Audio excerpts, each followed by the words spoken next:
These are the That's It Fruit Crunchables. These are really great. We've been picking these up for quite a while. Our kids really like them. Basically what this is, it's a single ingredient snack right here. You get, each one is separately packed. You get 16 packs in here. They're variety packs. So like this one here is apple and strawberry. In this package here, you're gonna have apple, apple cinnamon, apple strawberry, and apple blueberry. What we like about these, again, it's just single ingredient right here. Each one is packaged, so it's a perfect grab and go snack. So again, you're gonna get 16 of them in here. You just see, here's an example of the apple and blueberry one, but all of these are really good. We're happy with all of the flavors. Our kids really like them.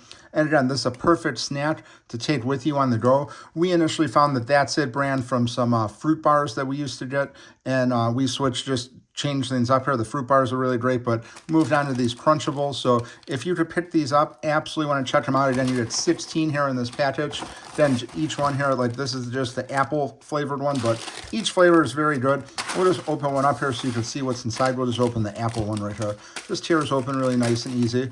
And again, single ingredients, 40 calories per each one right here. You can just see this is a really nice snack. This is just kind of looks like you're eating some like dry cereal here, but you can see these are just apple crisps. They're just like small pieces here, but perfect snack. Again, take this with for a sporting event or for a kid's lunch or something like that, but just overall very pleased with these. So again, you get 16 of these in here. Highly recommend checking these out.